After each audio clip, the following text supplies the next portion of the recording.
and specialist in trauma-informed primary care who's also on the VHPI advisory board.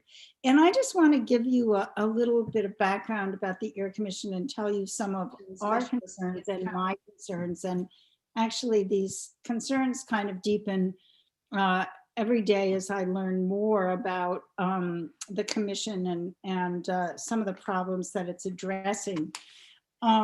And so basically, as Jasper said, the Air Commission was a part of a Trump administration plan that was heavily promoted by the Koch brothers funded Concerned Veterans for America, which really favors total privatization of VA.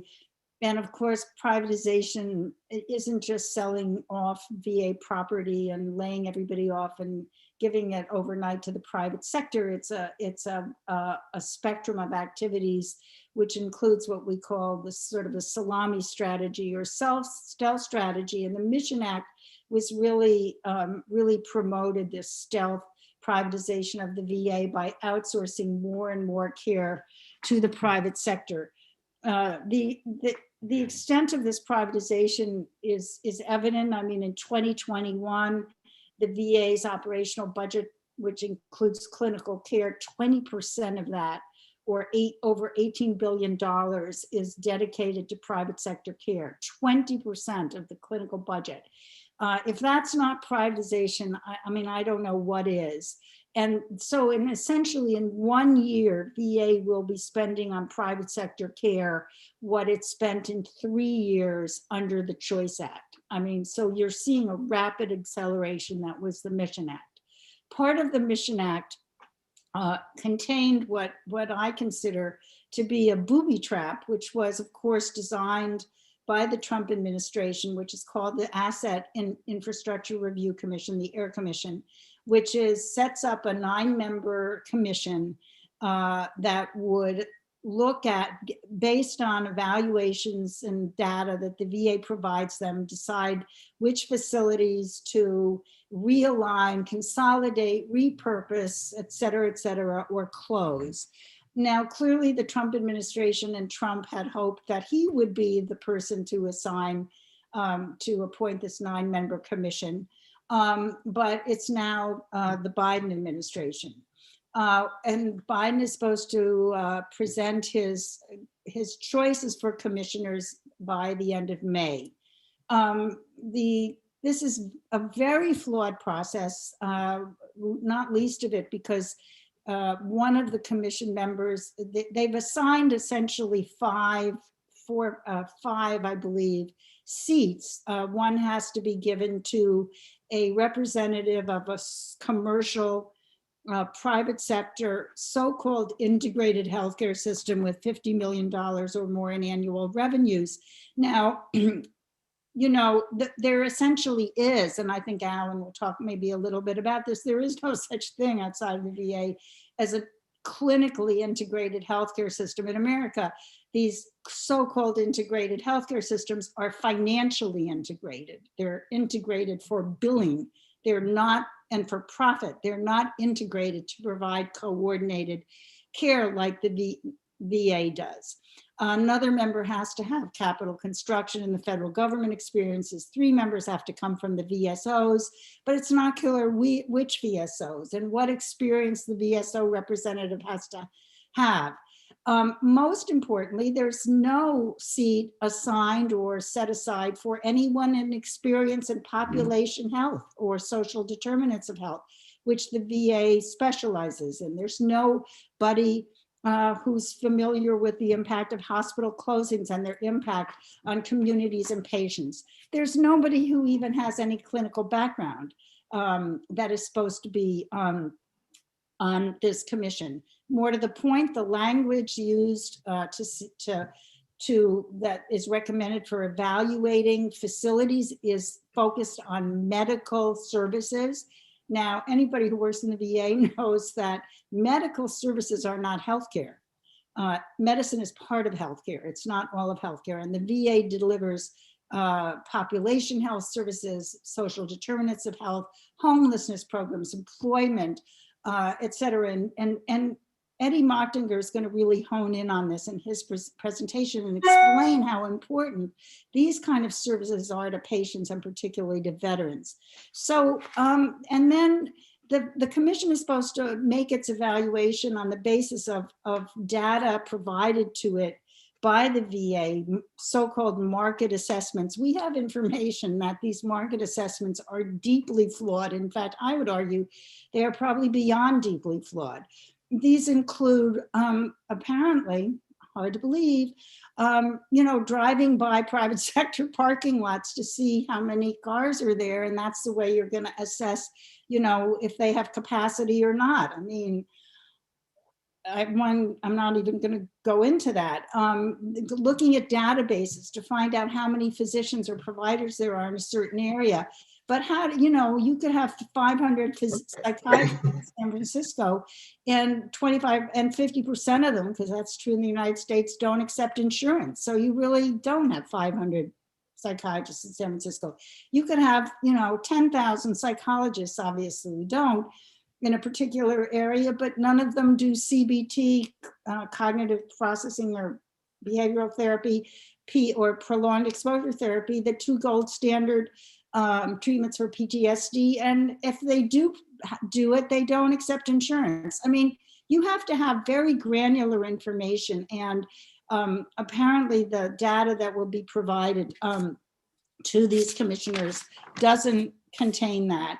And yet they will be decided to compile a list up or down, right, that Congress is going to vote on in 2023. We don't know if the House and Senate will be Democratic or Republican in 2023.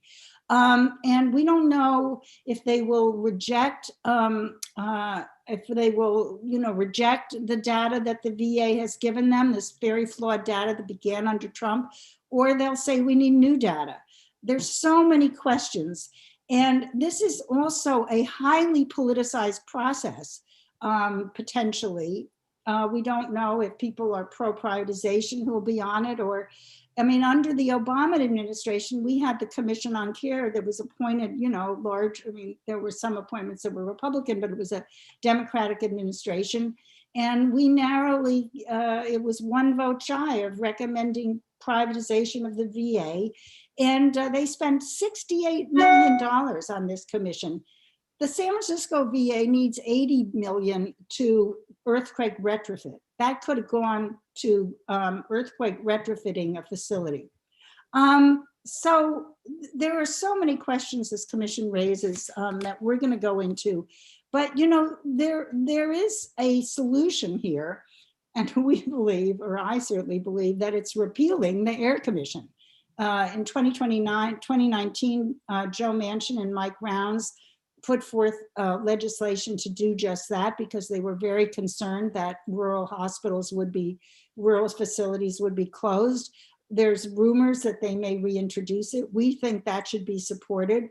There's a provision in the Mission Act, Section 106, that mandates quadrennial reviews of both clinical capacity and infrastructure that could be used to give the VA the data and it needs, but Congress hasn't exercised oversight. And when we've talked to some folks about should the Air Commission be revealed, they say, well, yes, it has many, many problems, but yes, it was designed to be a booby trap to close facilities, but maybe we can make, lemonade out of lemons.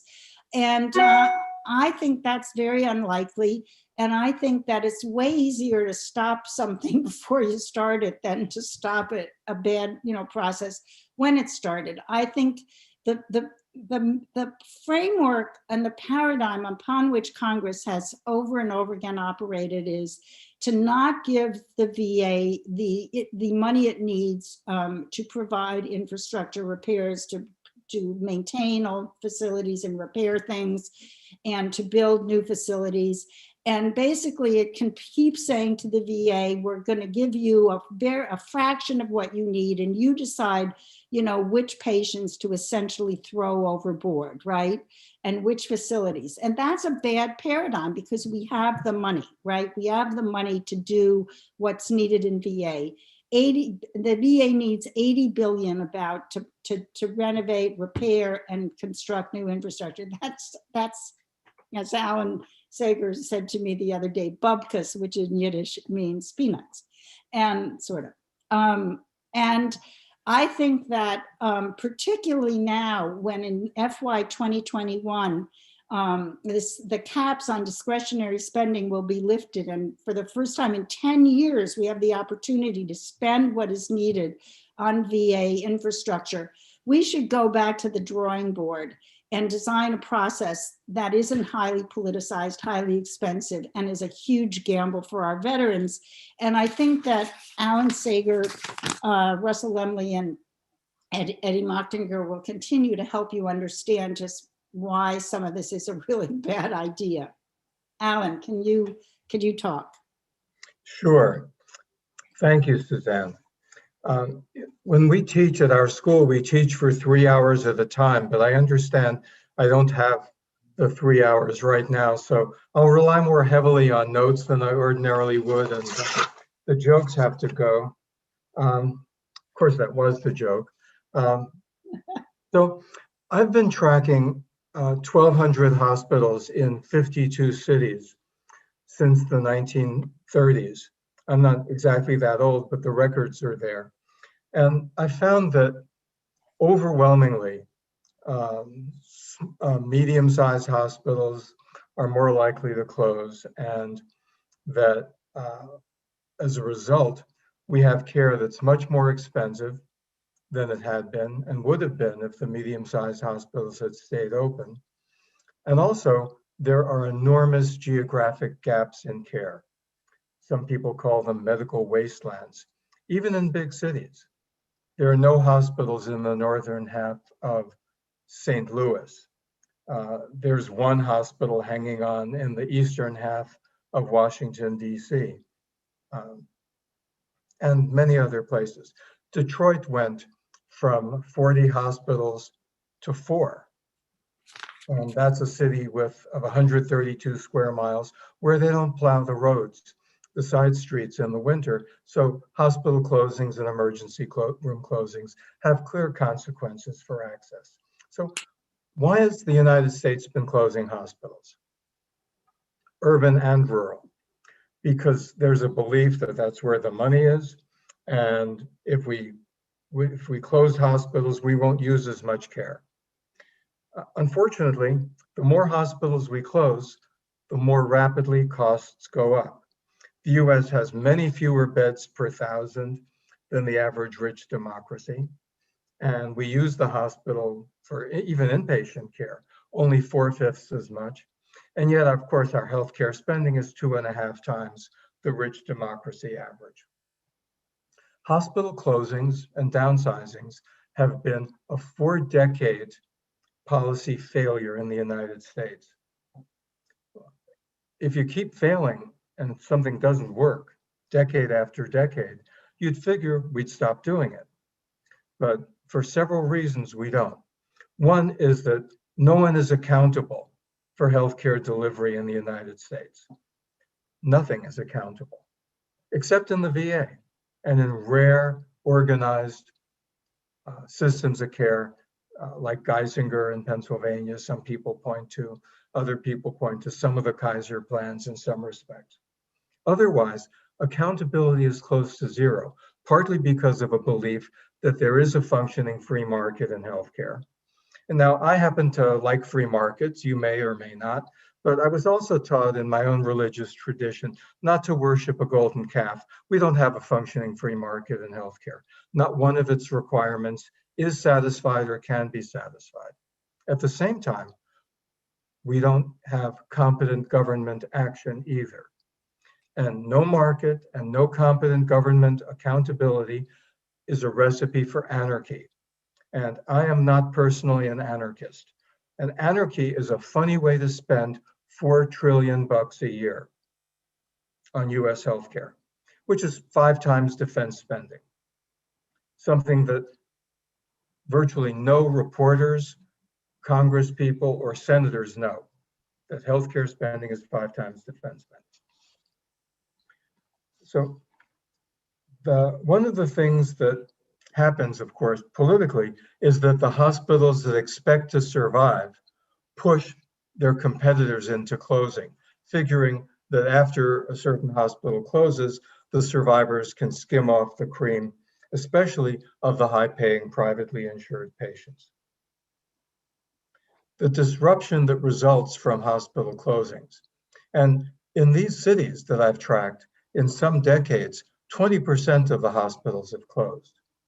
And the cumulative effect of the closings is enormous, creating these medical wastelands. And the same thing has been happening in rural areas, and people wring their hands, and there are demonstrations when individual hospitals are about to be put on the chopping block. But then the politicians typically blow some smoke. There are a couple of recent cases of that. Paper over the closings, make it look like it's not going to happen. But the results are enormous, the disruption. 30% of the inpatients stop seeking care in the wake of a closing, at least for years.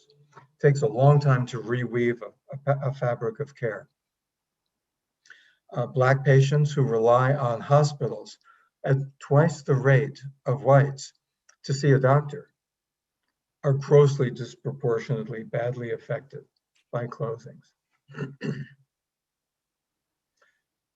The VA is an accountable system. The rest of healthcare essentially is not. For example, only one state has a list of the hospitals and emergency rooms that are essential to protect the health of the public. Only one state.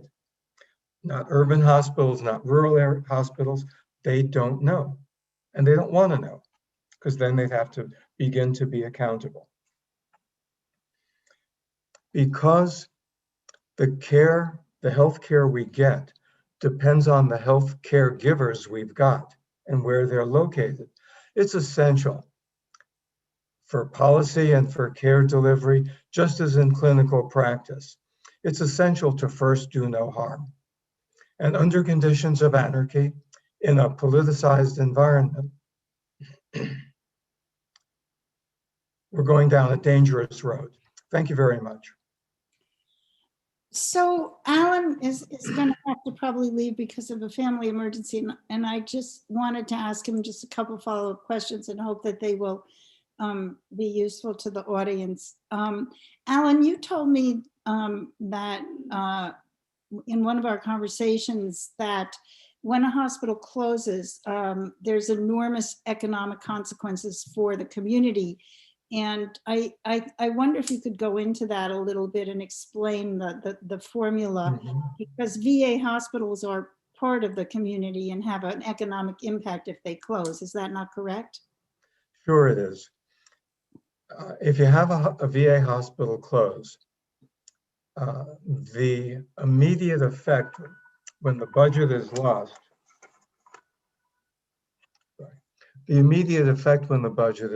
is the nurses, the physicians, diet workers, therapists, lab techs, and so on, stop getting paychecks. There's a multiplier effect, it's called, or a reverberation effect. And the effect for healthcare is about 2.1. So if you lose the budget of a VA hospital in a community of, let's say it's $100 million, another $110 million is also subtracted in addition to the 100 million. That's because the lab techs aren't paying rent. The nurses are not going shopping. And the total effect would be around 210 million from the subtraction of a $100 million VA budget. Thank you. And I just wanted to ask you one final question about fragmentation of care, because we've discussed this. So essentially the VA is a highly coordinated healthcare system and clinically, and it's not just a medical record, right? But the broader healthcare system is very fragmented. And you have given me some vivid examples of that. And so they think that if you close a hospital, a VA hospital, you'll save money. But care fragmentation means that you will probably be spending more money. Could you maybe explain a little bit about how that happens? Sure. Because of the general decline of primary care in mainstream healthcare outside the VA. Healthcare outside the VA is enormously fragmented. It's like healthcare is like a solar system without a sun to hold the planets together. The VA, where the word accountable is a real word, not just an abstraction of blowing smoke like accountable care organizations, which is government by bumper sticker, healthcare policy by bumper sticker. If you have a VA hospital that closes, there might be some VA physicians remaining, but how they coordinate with inpatient care becomes much more difficult. And you start introducing into veterans healthcare the same kind of chaos, unreliability, and lack of accountability that pervades the rest of healthcare. A friend of mine, an older guy, said to his primary, he's got 4 specialists, he's got lab work, he's got this going on, and this is a major urban teaching hospital. So he goes to his primary and said, could you make some connections and help me understand what these specialists are telling me? And she said, no, that's not my job. My job is to make referrals. Right. Yeah, thank you. And thank you so much for being with us. I mean, one could go on, and I hope we can continue this conversation maybe in another way. I know Russell Lemley is going to, thank you, Alan, and good luck with your family. I'm so sorry you have this emergency. Thank you very much. Sorry I can't stay. Bye-bye. Russell has worked in the VA for 37 years before he retired, and he has helped found VHPI and is a senior policy analyst, and is going to talk to you now about some other things that we need to think about in this process. Thank you, Suzanne, and hi, everybody. Yeah, I'm going to focus on some of the impacts of a closure, which is one of the things that is explicitly contained in the Air Commission legislation as a distinct possibility. And we're just going to elaborate on impacts, serious impacts that could happen with any facility closure, both to make sure that all of us who are watching this are alert to it, and really to recommend that if the commission goes on, and obviously that's a strong possibility, that these are considerations that are brought to bear. And I think the first consideration has to be expense, that presumably the Air Commission came about because it was thought that this would be a cost saver, that there are aging facilities, there's relocating veterans that make it expensive to keep facilities open. And so if cost is one of the drivers, it's actually important to think pretty deeply about what the costs are. And first and foremost has to do with the expense of what happens when a facility closes in terms of the enrolled veterans in that area. In any given year, about 33% of veterans are enrolled in the VA and use the VA for some of their care. There's an additional 14% in a year that are enrolled in the VA and don't use the VA for VA paid care.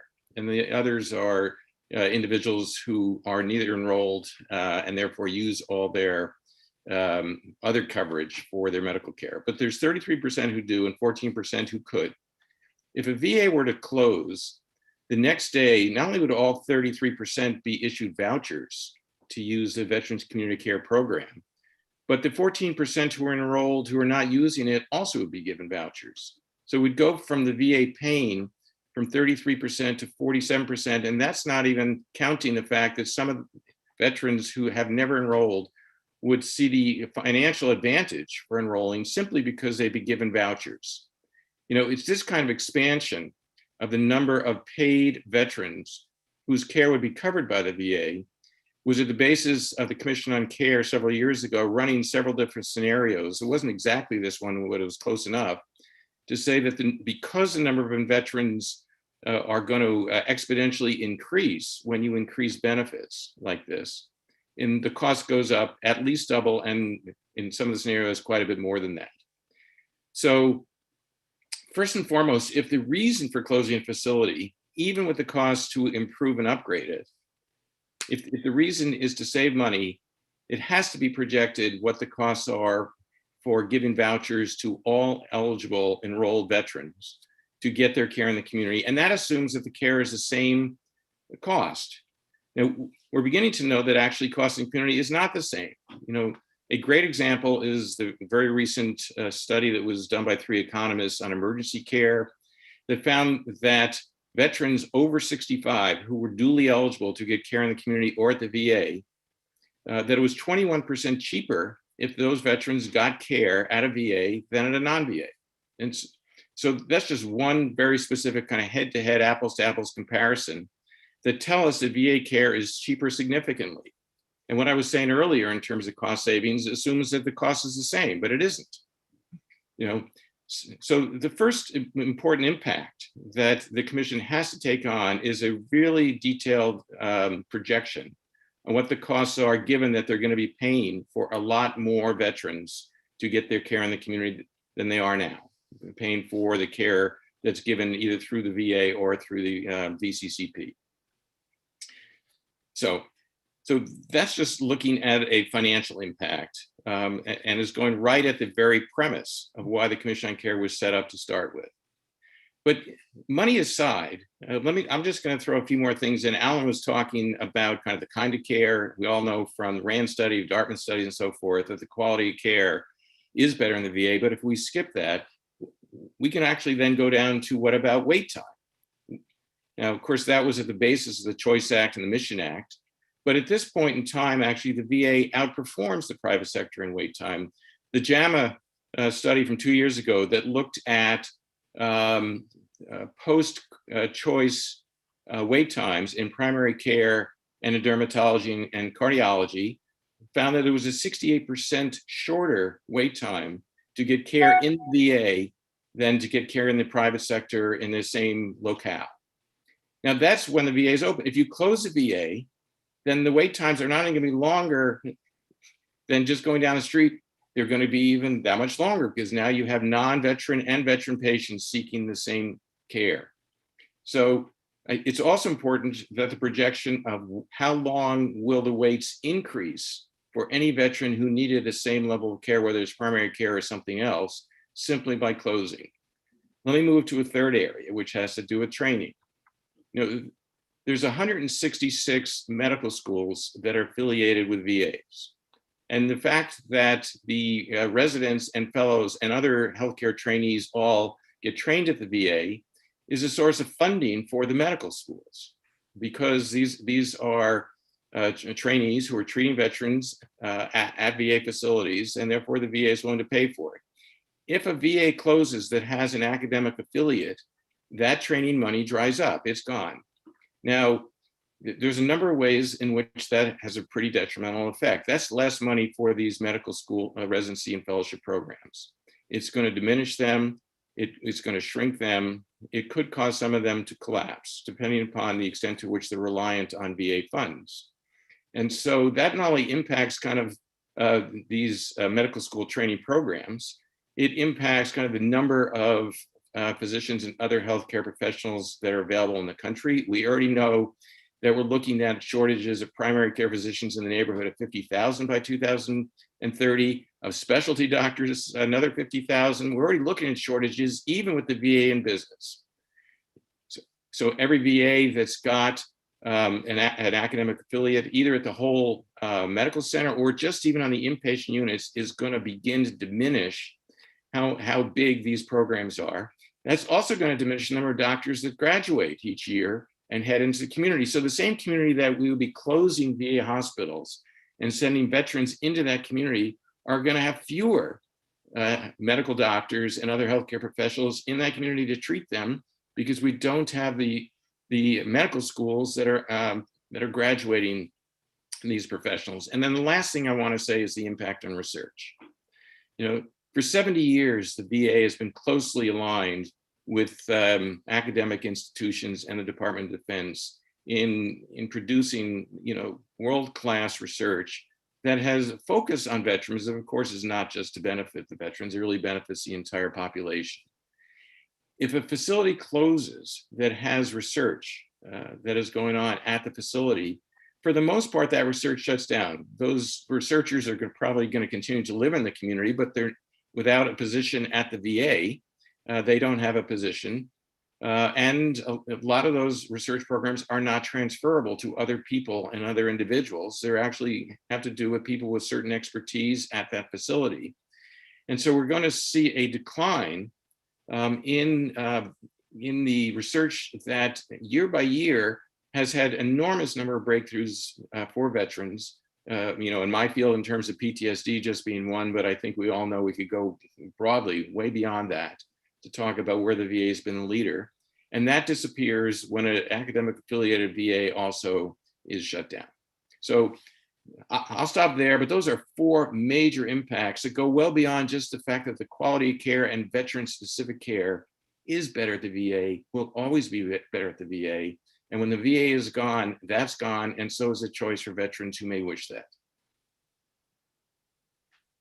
Thank you so much, Ursula. And Eddie, I just want to point out that the Stanford study that Russell talked about, where the cost for the not private sector ER was 20%, 21% more, and also the veteran was twice as likely to die in that ER as in a VA ER. So you're paying 20% more for the privilege of dying in a private sector ER. I mean, we're going to ask Eddie Mochtinger to speak. And Eddie is Eddie, you introduce yourself because you can do it better than me, I think. Yeah, hey, hello everybody. My name is Eddie Mochtinger. I'm a professor of medicine at UCSF. I'm an internal medicine primary care doctor, and I run a research program here called the Center to Advance Trauma-Informed Healthcare. And one thing we do is we have a clinic that is basically a learning laboratory about how to care for people with high rates of trauma, and then many of the trauma-associated health conditions and behavioral conditions that require unique types of care. And I think I only really want to convey one thing, and then I'll provide a couple details about it. I just want to debunk the idea that a person who needs primary care, who has any significant mental illness, substance abuse, behavioral, social needs, complexity, can receive adequate primary care in the non-VA sector. So what I guess I'd like to say is that the primary care system outside of the VA is not only not designed to take care of somebody who is a veteran who may have a number of trauma-related health conditions, it's designed to not see the veteran who has a number of trauma-related health conditions.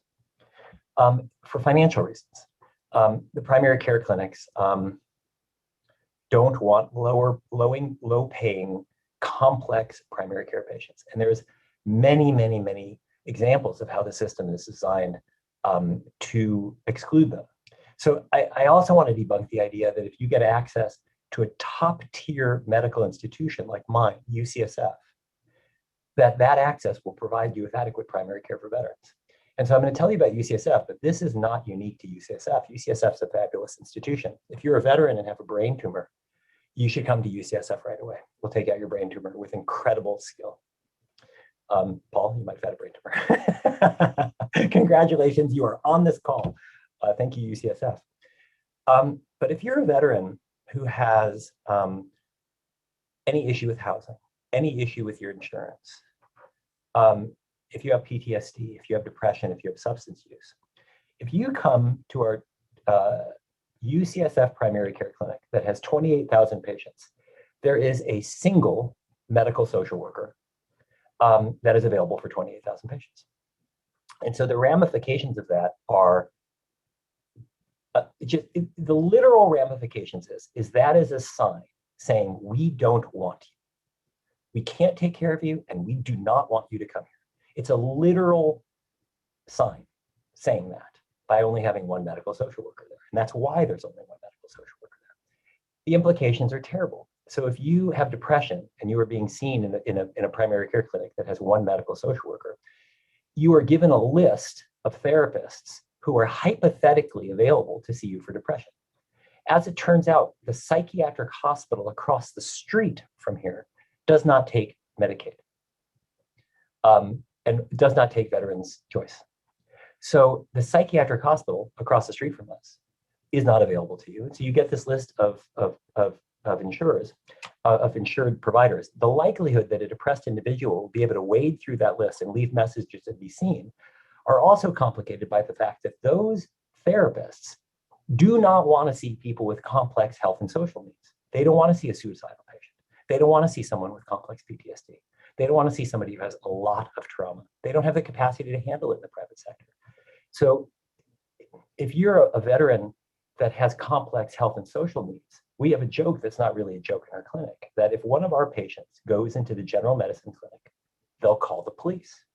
And it's not a joke, because what will happen is they'll go there, they won't be able to be seen, and they'll escalate a bit, because with complex PTSD or PTSD, you're very reactive, or you recede and disappear in interactions because you've had terrible trauma.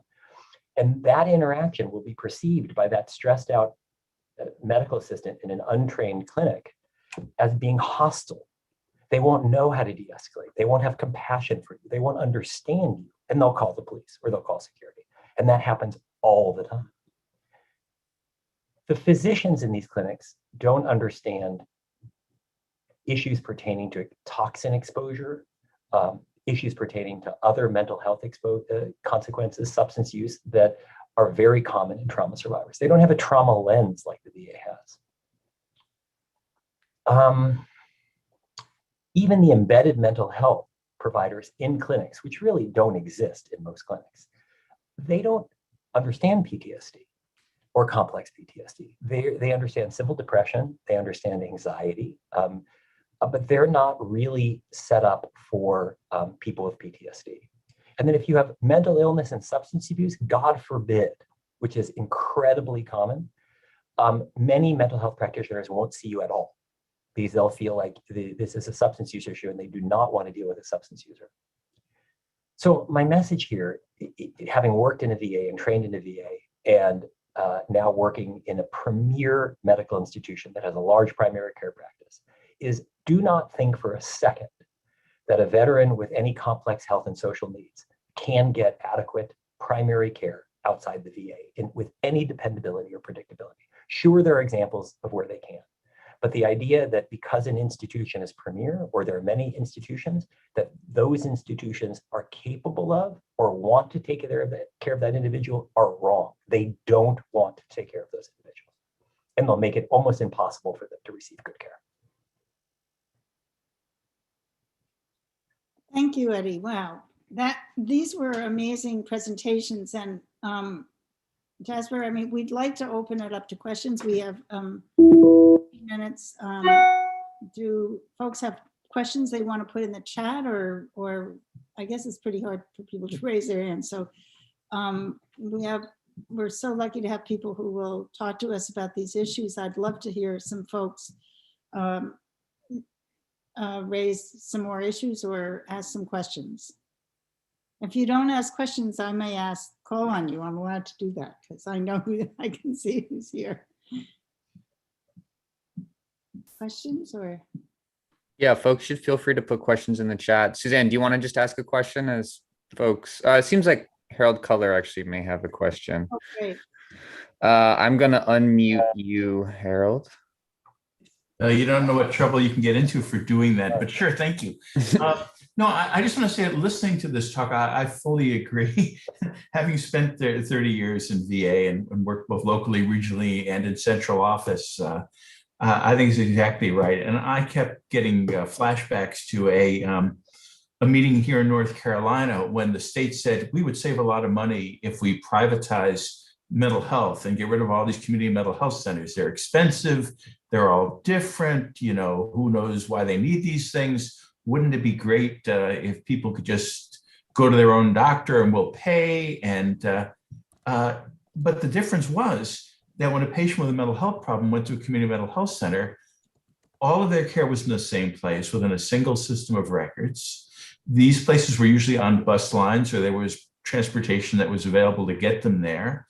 They had an entire team, and everybody knew what everybody else was doing. When they privatized it, the social worker might be 20 miles in one direction and the psychiatrist might be in the next county. They had no unified system of records, so they didn't know what each other were doing. The patient might not have had the money for the bus. And it might have been raining or snowing, and they might have decided not to go at all because they were, you know, so it was a disaster, and it couldn't be undone once it was done. And a wonderful state mental health system really fell to nothing. And multiply that many times when you take an integrated health system, as been described today, and dismantle it the way that is being proposed, even to nibble around the edges of it, is doing a great deal of harm to something that took 100 years to build.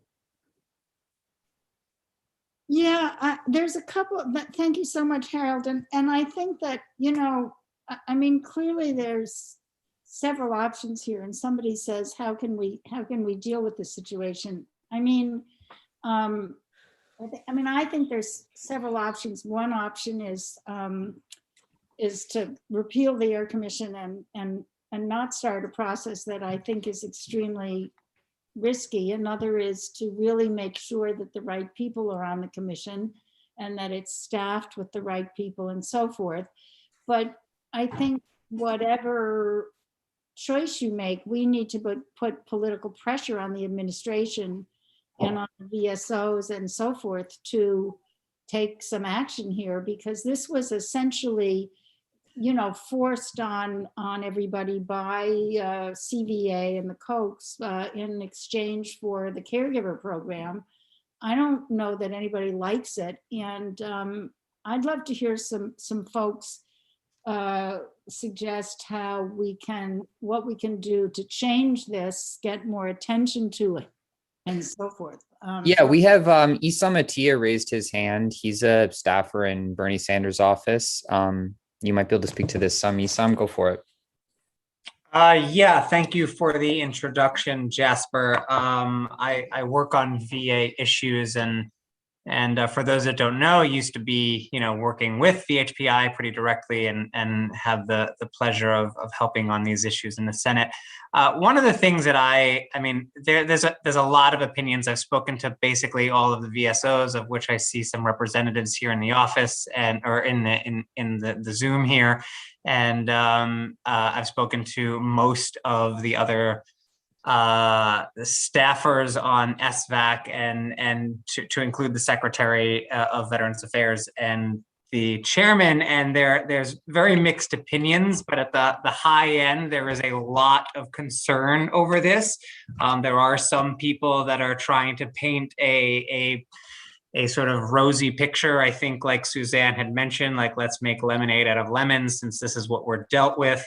But and I suppose that is an option, but I think for those that are concerned, and Edward, I think your presentation was pretty impressive, and drew light to things that I certainly had not heard of before, and didn't realize about the sort of civilian healthcare system, and what the community, what sort of Optum and TriWest are dealing with, and trying to create a community care network, which is basically a bunch of doctors that don't want to do this work, right? And we're seeing evidence of that. So I think the people that are concerned about it, I think it's about raising awareness. I do know that there is apprehension in some offices in the Senate on doing anything about this. There are some people that think that there are bigger fish to fry and that this will just play out and won't be a big deal. So I think for those that are concerned, it's really about, lobbying your representative and letting them know, make sure those phone calls and those letters are logged, and the issue is raised, because, it's those metrics that offices like mine and every other senator and House representative look at to determine what they're going to focus on. So if somebody isn't paying attention to the Air Commission and they get 30 phone calls about the Air Commission in a week, they're going to pay attention to the Air Commission. So that would be my guidance. I think there's a lot of people on the fence, and I do know that there's some political hurdles, but if you want people to take leadership, I think it's about getting in the press and about letting them know how you feel. Yeah, great. Thank you so much. I put in the chat a VHPI analysis of the Air Commission, very detailed, that we completed a few weeks ago. If folks want to read that to sort of prepare a cogent message they can offer to their elected representatives. I'm also going to put in a link right now to subscribe to our email list. We're going to be sending out a more condensed, easy to read version of some of these points soon, that folks should also read if they want to become involved in this issue and make a difference. There have been a few other questions in the chat, one relating to the expansion of telehealth, and the possibility that more care will be outside of the VA because of the pandemic. I mean, clearly the pandemic has really scrambled efforts in some ways to outsource care through the Mission Act, but does anyone want to talk about maybe sort of how to view these infrastructure issues in light of the pandemic? Russell, do you want to say something about telehealth?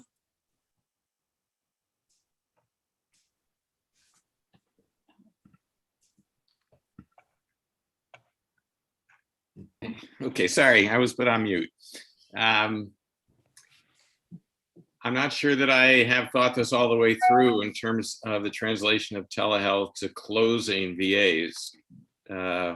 Obviously, the bigger issue having to do with telehealth is well beyond the Air Commission, which, for example, even in the recent Hannon Act, allowed for the possibility that we would be outsourcing mental health care just to mental health care telehealth, which should never happen. So we don't have the guardrails already in place around giving telehealth to organizations when the VA could be doing it itself.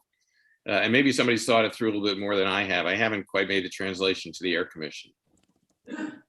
I'd like to say something. I mean, the issue here isn't individual appointments via telehealth or in person.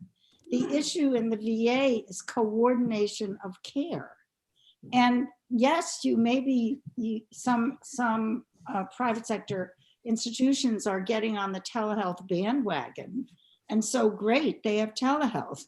But what happens after that telehealth appointment? And they do not coordinate care. They fragment care. And we see that in study after study after study. So you have to move beyond, as I think Eddie so clearly articulated, you have to get really granular and say the VA has these successes. Why? Because of coordinated care where people communicate with each other. Even if it's via telehealth, they have to, I want to know, does that telehealth doctor in the private sector communicate via telehealth himself with some other private sector doctor or psychiatrist or social worker or whatever? And they're not paid to coordinate care in the private sector. And you don't do in the private sector what you can't bill for. And I would just add one thing. I continue to be amazed at how much care in the private sector is organized around profit completely. That it is not like organized around profit and then, we have to do this other mission that's healthcare. It is laser focused on profit. at my institution, it's come down to the graham crackers. When I started, I'm not kidding around. Like I started here and we had honey made graham crackers. I like honey made graham crackers. They then went to Keebler graham crackers, which are, mid-range graham crackers. And then they just recently, when I was in the ER with my husband, gave him Monarch brand of graham crackers. What are Monarch brand crackers? They suck. And to me, this is the level of profiteering going on at a public institution that gives $1 million plus salaries to its executives that are bonuses, including bonuses that are based on profitability. My boss makes $1.4 million at a public institution as an internist. And that's based upon bringing money into the institution. And every opportunity to make money is seized in the private sector. Any issue that loses money that the institution doesn't absolutely have to retain is jettisoned. So you can have telehealth, and that can be a good tool as part of care. But if the entirety of that care is designed for profit, if that person on the other end of that telehealth call has significant complex health and social needs that don't involve procedural care, that need immediate referrals to profit generating endeavors, that is not going to be prioritized, developed. That person will not have access just because they have a telehealth appointment. The person on the other end of that telehealth appointment will not know what to do with that individual, won't have the referral network to handle that individual, and there will be a structural impediment to that person even getting that telehealth appointment. That's such an important point, Eddie. And Renee Campos asked about the challenges of the pandemic and the fourth mission. And Russell talked about teaching and research, but the VA has this fourth mission. And we think what the fourth mission is to serve as a backup of the for the civilian sector healthcare system in a national emergency. And this COVID emergency is not finished.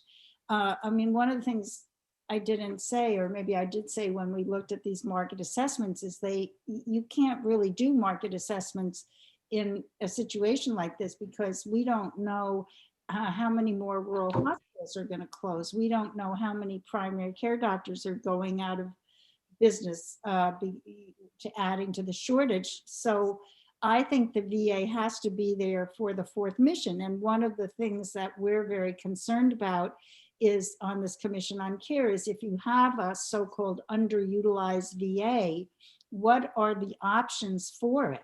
Are the options to close it, consolidate it, repurpose it, or are the options to, expand the people who are eligible to come by adding people with bad paper discharges, by adding people who have are ineligible now because they're in a priority group with a low income, that they have too high an income or not a service-connected disability?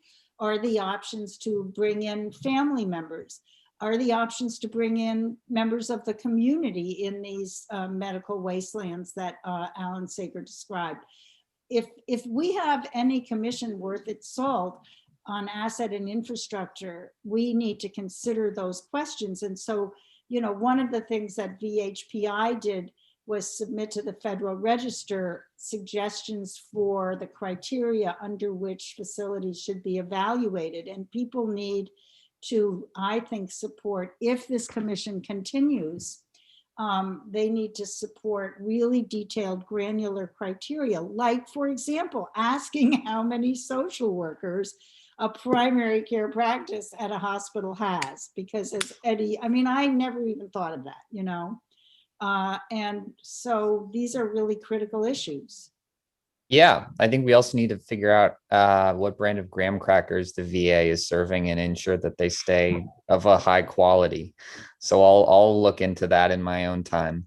We're wrapping this up. Thank you all so much for being here. We're just going to end with Jeff Roy, who is a veteran and an activist with Veterans for Peace. In addition to reaching out to lawmakers, the veterans service organizations also have a lot of sway. Some of them will be on this commission.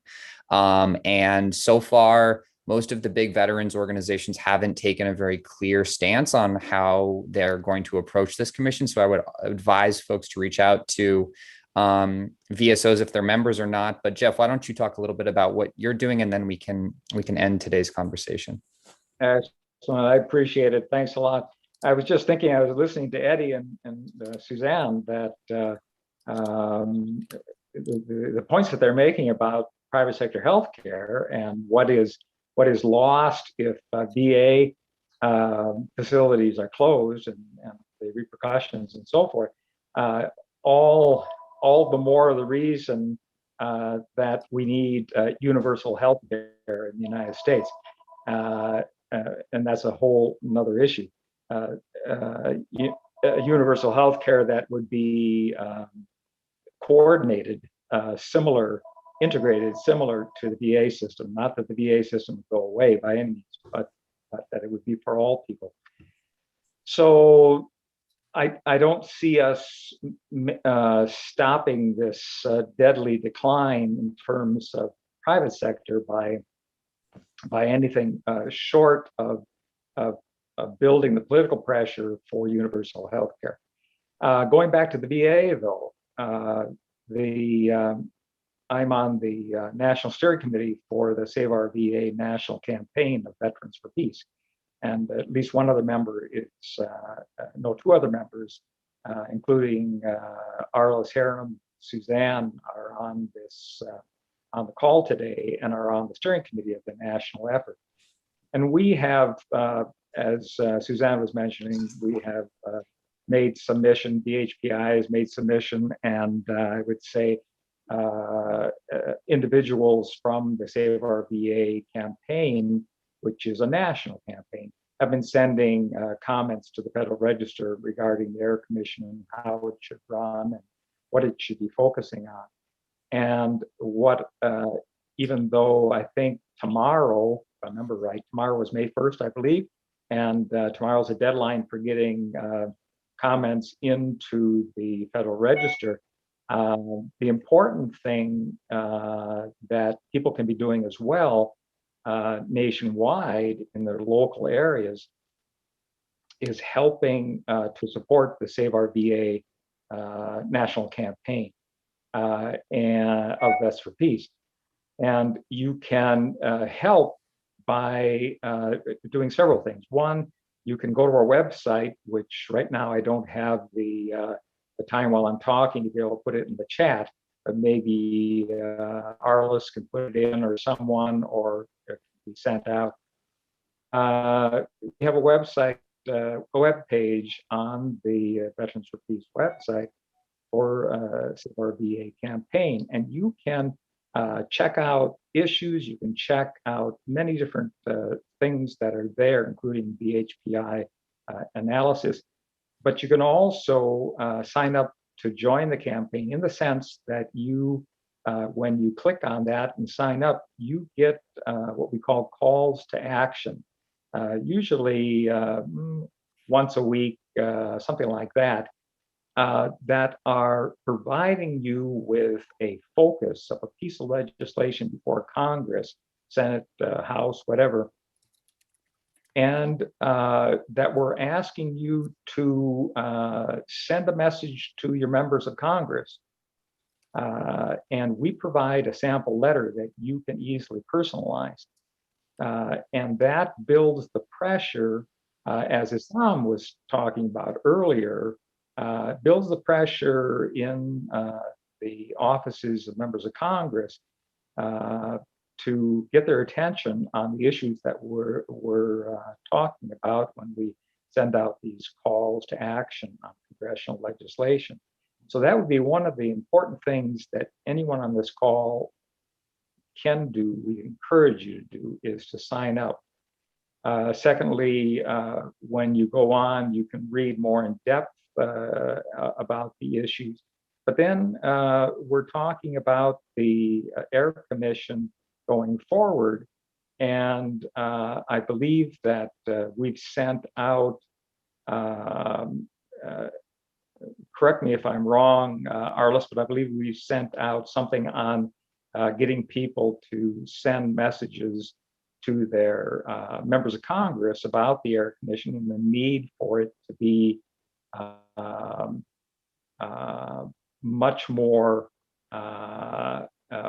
better represented, I should say, as I think Suzanne was talking about earlier, in terms of those on the commission. They can't be people who have no experience with the VA, working in the Veterans Health Administration, can't be people who have a financial conflict of interest to gain from VA shutting down, can't be people with BSOs that are like American Legion or Veterans Foreign Wars, etc., who support the moving of veterans from VA healthcare treatment to the private sector. It has to be a good set of people who care about the VA. Right, right. Yeah. And Rick asked in the chat about if there's any specific legislation to repeal the Air Commission. There was legislation, as Suzanne mentioned, introduced last Congress by Senator Manchin and Senator Rounds, and folks should feel free to. I can speak to that. Yeah, well, I think we're about finished up for today, unfortunately, but I invite folks to visit the SOVA website, to visit VHPI, and also to sign up for the VHPI newsletter, because we'll be sending out a lot more information on this in the coming weeks. So thank you to all of our guests who showed up today, and for folks participating. It's been a great conversation. We're actually planning to have more conversations about the Air Commission in the next few months. So stay tuned to that. And again, thanks everybody so much.